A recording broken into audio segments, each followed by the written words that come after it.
माझी तुम्हा दोघांनाही विनंती राहील की आता तुम्ही पण बसून घ्यावं. व्यासपीठावर उपस्थित असणारे सर्वच कॉम्रेड, व्यासपीठावर उपस्थित असणाऱ्या कॉम्रेडचा परिवार, तुमच्यातही कॉम्रेड असतील तेही सर्व कॉम्रेड, आपल्या सर्वांना माझा मनापासून नमस्कार. मी थँक्यू. सो झालं स्नेहमिलन, झालं स्नेहभोजन. हा यस, म्हणजे मिलन राहिलंय अजून. बऱ्याच जणींच्या गप्पा बाकी आहेत वाटतं अजून. तिच्याशी बोलायचं राहिलं, हिच्याशी बोलायचं राहिलं असं अजून तुम्हाला वाटतंय बहुतेक. म्हणून मग स्नेहमिलनला इतका चटकन मला होकार नाही आला. आणि हळदी कुंकू झालं, ओके. आरोग्य तपासणी झाली, ती पण झाली. म्हणजे आता फक्त 2च काम राहिलेत. मी बोलायचं आहे आणि मी गेल्यानंतर तुम्ही हळदी कुंकू घ्यायचं आहे. ओके. सो खरं तर तुम्ही सगळ्याजण इतक्या आनंदी दिसताय ना, तुम्ही पण आणि हे पुरुष मंडळी सुद्धा, की खरंच आनंदाने मिळणारी मनशांती या विषयावर मी बोलायला हवं आहे का? हा, कारण कदाचित असं असू शकेल की आता तुम्ही छान आनंदी आहात, पण आयुष्यात कधी कधी प्रसंग असे येतात की जेव्हा आपण खरंच आनंदी असतोच असं नाही. आणि त्यावेळेस नेमकं कसं करायचंय यासाठी आपण आत्तापासून आपली बॅकग्राऊंड आपण तयार करून ठेवू शकतो असं आपण म्हणायला हरकत नाही. सो आनंद ही बाब नेमकी काय आहे हे सांगण्यासाठी मी तुम्हाला त्या गुरुकुलामध्ये जे घडलं ना त्याचं उदाहरण अवश्य देईन. या गुरुकुलामध्ये त्या दिवशी गुरूंनी आपल्या सगळ्या शिष्यांना मेडिटेशनचं महत्त्व सांगितलं आणि सगळ्या शिष्यांना लक्षात आलं की यस, मेडिटेशन इतकं महत्त्वाचं आहे. गुरूंनी सांगितलं की दररोज आता ह्या तुम्ही या मेडिटेशनचं लक्ष द्यायचं आहे आणि मेडिटेशन करायचं सुद्धा आहे. मग दुसऱ्या दिवशी ठरल्याप्रमाणे सगळे शिष्य मेडिटेशन करायला लागले. बाकीच्या शिष्यांना व्यवस्थित सगळं करता येत होतं, पण त्यातला एक शिष्य असा होता ज्याला सगळ्या गोष्टींचा डिस्टर्ब वाटायला लागलं. मी मेडिटेशन करतोय आणि ते आपापसामध्ये बोलतायत, ते दूर कोणीतरी कुणाला तरी आवाज देत आहे, कोणीतरी चालत जात आहे, त्या पावलांचा पण मला डिस्टर्ब होतोय. त्याला इतका डिस्टर्ब व्हायला लागला. शेवटी त्यानं असं ठरवलं, गुरुची परवानगी घेतली आणि गुरुकुल म्हटलं सगळीकडे झाडी झुडपच होते. एका दूरच्या झाडाखाली जाऊन त्यानं मेडिटेशन करायला सुरुवात केली की आता कोणत्याही माणसांचा मला काहीही डिस्टर्ब होणार नाही, आता मी इथे व्यवस्थित मेडिटेशन करू शकेन. पण जसं त्याने मेडिटेशनला सुरुवात केली, पक्ष्यांचा काहीतरी आवाज यायला लागला. वारा जेव्हा जोरात वाहू लागला तेव्हा त्या वाऱ्याचा सू सू असा जो आवाज येतो तो सगळा आवाज यायला लागला. आणि एखादी मध्येच त्या वादळामुळे किंवा वाऱ्यामुळे फांदी कडकन तुटून मोडायला लागली, त्याचा आवाज याला डिस्टर्ब करायला लागला. हा पुन्हा त्रस्त झाला की आता मला मेडिटेशन कोणी करू देतच नाहीये. तिकडे हे लोक आहे, तिकडे निसर्गात यावं म्हटलं तर इकडे निसर्गाचे सुद्धा भरपूर सारे डिस्टर्बन्सेस आहेत. आता काय करावं? त्यानं विचार केला आणि नंतर त्याच्या एक आयडिया लक्षात आली की जवळच मोठा समुद्र आहे, त्या समुद्रामध्ये आपण एखादी होडी घेऊन जाऊया आणि समुद्रामध्ये तर आपल्याला डिस्टर्ब करणारं कोणी सुद्धा नाहीये ना, तिथे आपल्याला शांतपणाने मेडिटेशन करता येईल. त्यानं एक होडी घेतली आणि ती होडी घेऊन तो समुद्राच्या अगदी मध्यभागी गेला. सगळीकडे त्यानं पाहिलं, पूर्ण शांतता होती, डिस्टर्ब करणारं तिथे कोणीही नाही. हे त्यांच्या लक्षात आलं. मी थोडासा डिस्टर्ब करते, तुम्ही पण बसून घ्या ना. बघा एखादी चेअर असेल. ते ह्याच्यासाठी इथे होते कारण त्यांचं शूटिंग चालू आहे ना इथे, त्याच्यामुळे. ओके. सो आता इथे डिस्टर्ब करणारं कोणीच नाहीये, त्याच्यामुळे तो शिष्य खूप खुश झाला आणि होडीमध्ये बसून त्यानं आता मेडिटेशनला सुरुवात केली. जस्ट सुरुवात त्याची झाली आणि त्याला कशाचा तरी आवाज आला म्हणून डोळे उघडून त्यानं बघितलं तर अतिशय दुरून एक मोठी बोट त्याच्याच दिशेनं येत होती. याला इतका वैताग आला की सगळेच जण माझ्या मेडिटेशनच्या विरोधात का आहेत? म्हणजे आता मी एवढ्या समुद्रामध्ये मध्यभागी बोट घेऊन आलो आहे, तर त्या बोटीला एवढा सगळा समुद्र पडलाय तर तिलाही माझ्याच दिशेने यायचंय का? तिला समजा इकडे जायचं असेल तर दुसरीकडून ती जाऊ शकते, ती माझ्याकडे कशाला येते? जशी बोट जवळ यायला लागली तसतसा हा जोरजोरात ओरडायला लागला, तिकडून जाना, तिकडून जाना, मला ध्यानधारणा करायची आहे. पण ते बोट काही ऐकायला तयारच नाही. बोट पुन्हा त्याच्याच दिशेने येते आणि जेव्हा बोट जवळ आली तेव्हा त्याला असं कळालं की त्या बोटीमध्ये ऍब्सोल्युटली कोणीही नाहीये. ती बोट तशी सुटलेलीच होती आणि कदाचित पाण्याच्या प्रवाहासोबत ती इकडे येत होती. आणि त्या क्षणी त्याच्या लक्षात आलं की डिस्टर्ब आपल्याला बाहेरचं काहीही करत नाही, डिस्टर्ब आपल्याला स्वतःमधलं काहीतरी करत असतं. त्याच्यामुळे जेव्हा आपण स्वतःवर नियंत्रण व्यवस्थितरित्या करू शकतो तेव्हा आपल्याला बाकी कोणत्याही गोष्टींच्या डिस्टर्बन्सेस काहीच जाणवत नाही. आणि त्यानंतर अगदी गर्दीमध्ये सुद्धा त्याला जर मेडिटेशन करायचं असेल तर तो फार छान पद्धतीनं मेडिटेशन करू सुद्धा लागला. आनंदाचं सुद्धा एक्झॅक्टली हेच आहे. आनंद आपण बाहेरच्या जगामध्ये शोधतो. माझ्याकडे ही वस्तू असेल तर मी आनंदी होईन, माझ्याकडे ती वस्तू असेल तर मी आनंदी होईन. पण खरं तर आनंद ही सुद्धा मनोवस्था आहे. आणि जर आपण ठरवलं मला आनंदी राहायचं आहे तर परिस्थिती कितीही वाईट असली तरीही आपण आनंदी राहू शकतो. पण जर या मनोवस्थेला व्यवस्थित आपल्याला हँडल करता आलं नाही तर बाकीच्यांच्या दृष्टिकोनातून परिस्थिती कितीही उत्कृष्ट असली तरी आपण आनंदी असणार नाही किंवा रात्री शांततेमध्ये सुख समाधानामध्ये आपल्याला झोप येणार नाही. हे नेमकं कसं याचीही तुम्हाला उदाहरणं देते म्हणजे तुम्हाला बरोबर त्याची खात्री पटेल. तुम्हाला डायोजिनिसचं नाव कदाचित तुम्ही ऐकून असाल. डायोजिनिस हा एक ग्रीक तत्ववेत्ता. तो स्वतः परिस्थिती त्याची अतिशय उत्तम होती पण तो फिलॉसॉफर होता. म्हणजे त्याच्या सगळ्या डोक्यामध्ये तेच सगळे विचार चालायचे आणि म्हणून त्याला एका क्षणी असं वाटलं की हे घर दार संपत्ती मला काहीही आवश्यकता नाही, मला माझ्या विचारांवर काम करायचं आहे, मी जे काम करत आहे विचारांवर ते इतरांपर्यंत पोहोचवायचं आहे, त्याच्यासाठी घरादाराची कपड्या लत्त्याची काहीच गरज नाही. म्हणून अक्षरशः नेसत्या वस्त्रांशी घरदार सगळं सोडून तो बाहेर पडला.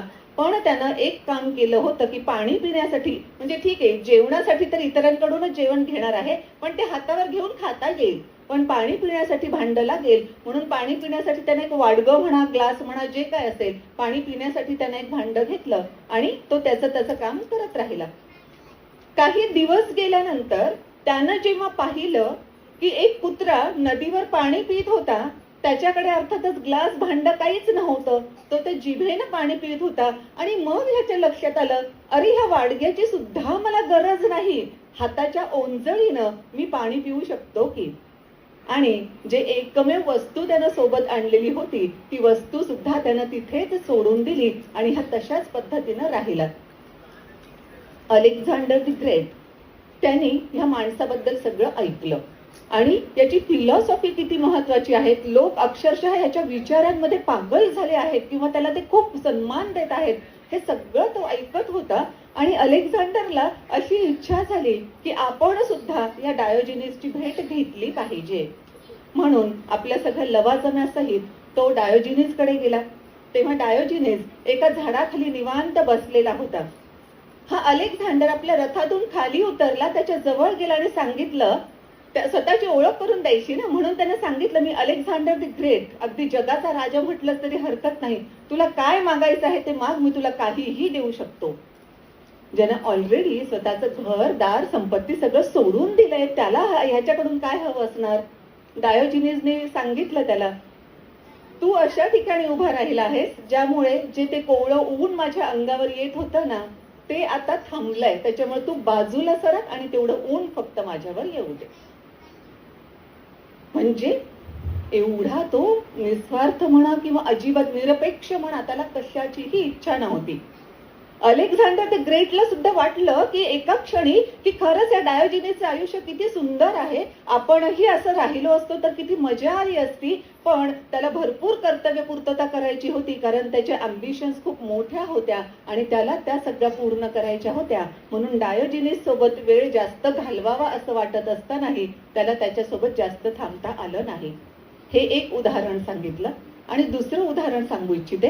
हे जे सांगितलं ते खरोखर घडलेलं आहे, पण दुसरं मात्र कल्पना नाही खरंच घडलंय की गोष्ट आहे, गोष्टच असण्याची जास्त शक्यता आहे. राजा मिडास बद्दल तुम्ही ऐकलं असेल. हा राजा मिडास राजा होता, मोठा राजा होता, धन संपत्ती राजमहाल सगळे दरबारी सगळं सगळं सगळं ऐश्वर्य त्याच्याकडे होतं.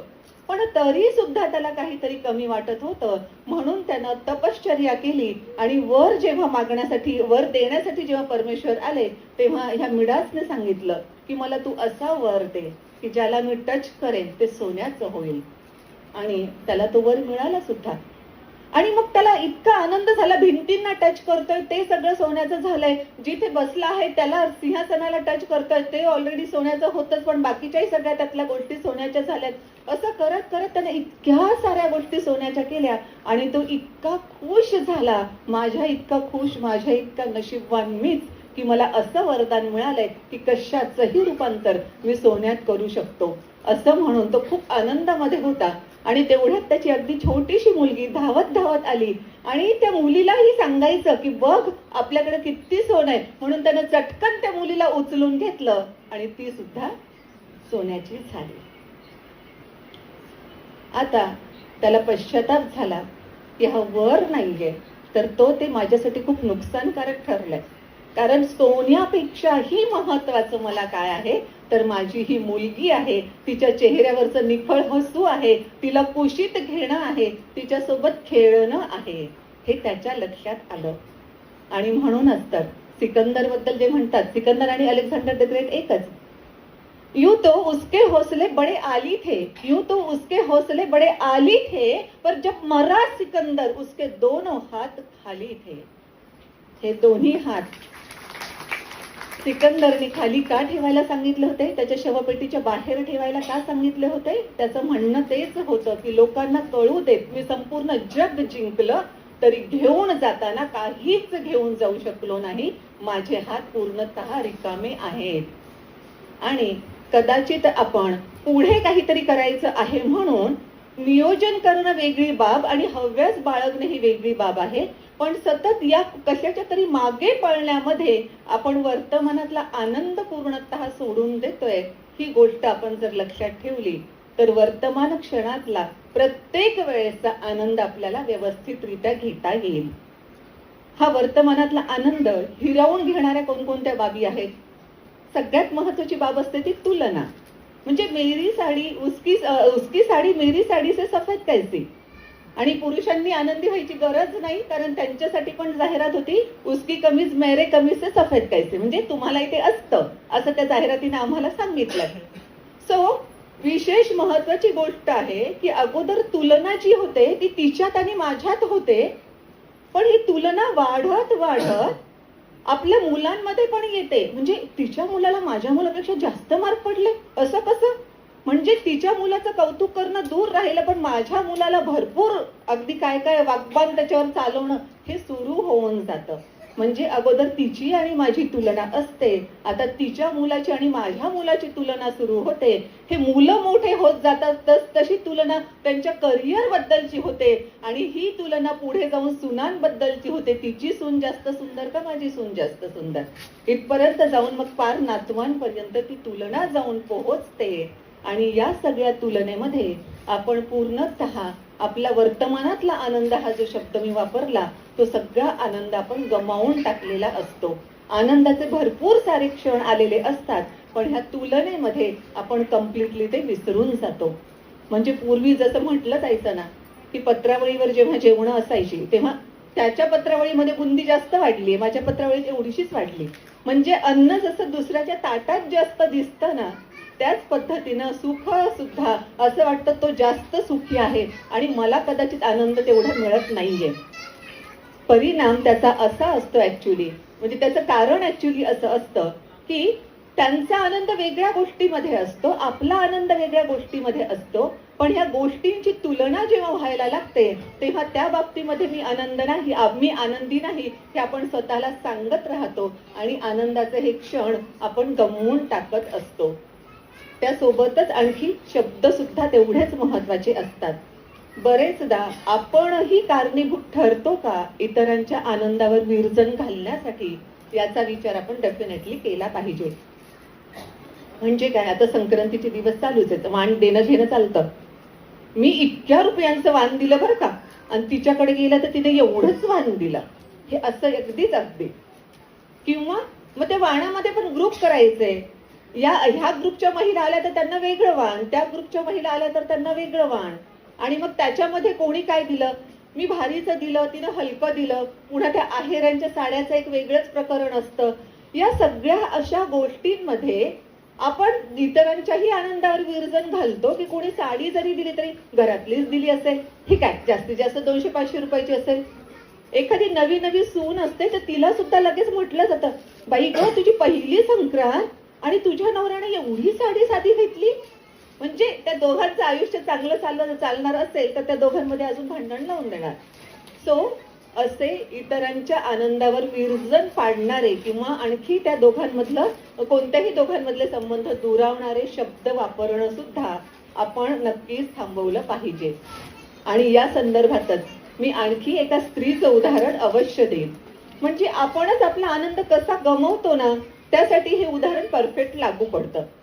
ही स्त्री एक दिवशी त्या मंदिराचे जे संस्थेचे पदाधिकारी होते त्यांना जाऊन भेटली आणि तिने सांगितलं, तुम्ही मंदिराचे सगळे पदाधिकारी मिळून काहीतरी उपाय काढला पाहिजे, कारण या मंदिरामध्ये जिथे बसण्याची जागा आहे तिथे काही महिला बसतात, काही दुसरे भक्त बसतात, पण तरी सुद्धा त्यांचं काय सगळं चालू असतं, तर एकमेकांबद्दल काहीतरी त्यांच्या गप्पा चालू असतात, मोठमोठ्या आवाजात बोलतात, आणि त्या सगळ्या गोष्टींचा डिस्टर्ब माझ्यासारख्या महिलेला होतो, जिला खरंच देवाची अगदी प्रार्थना करण्यासाठी किंवा देवाचे आशीर्वाद घेण्यासाठी आलेली असते. थँक्यू. अशा परिस्थितीमध्ये जेव्हा त्या संस्थेच्या लोकांनी हे ऐकलं तेव्हा त्यांनी सांगितलं, बरं ठीक आहे, त्या सगळ्या लोकांना काय सांगायचं, काय नियम लावायचे ते आम्ही सगळं ठरवतो, फक्त एक काम आपण करूया का. आणि मग त्या संस्थेतल्या एका माणसाने असं केलं की अगदी पाण्यानं शिगोशिग भरलेला एक ग्लास तिच्या हातामध्ये दिला आणि तिला असं सांगितलं की तुम्ही एरवी पण प्रदक्षिणा मारताच ना, तर असं करा की हा ग्लास घेऊन तुम्ही 11 प्रदक्षिणा मारा फक्त, आणि अट त्याच्यामध्ये एकच आहे की ह्या पाण्याचा, ग्लासामधल्या पाण्याचा एकही थेंब सांडता कामा नये. तिला वाटलं माझ्या मागणीचा आणि ह्या पाण्याचा काय संबंध आहे, पण असेल काहीतरी, म्हणून तिनं तो ग्लास घेतला. एकही थेंब पाण्याचा सांडू द्यायचा नव्हता, म्हणून ती तशीच त्या पाण्याकडे लक्ष देत पूर्णपणे तिनं 11 प्रदक्षिणा पूर्ण केल्या आणि पुन्हा त्या संस्थेच्या कार्यालयात गेली. तेव्हा त्या माणसाने विचारलं, किती लोक होते मंदिरामध्ये. होते बरेच काही, पण माझ्या लक्षात नाही. बरं, अच्छा, कोणी गप्पा काय काय मारत होते. ते गप्पा मारत होते पण माझं काही लक्ष नव्हतं. अरे असं कसं काय, म्हणजे सगळ्या लोकांच्या बोलण्याचा वागण्याचा त्रास होतो ना तुम्हाला. हो, पण तुम्ही मला हे काम दिलं होतं ना की ते पाणी एकही थेंबभर न पडू देता प्रदक्षिणा मारण्याचं. माझं सगळं कॉन्सन्ट्रेशन त्या पाण्यावरच होतं ना की एकही थेंब सांडू नये म्हणून.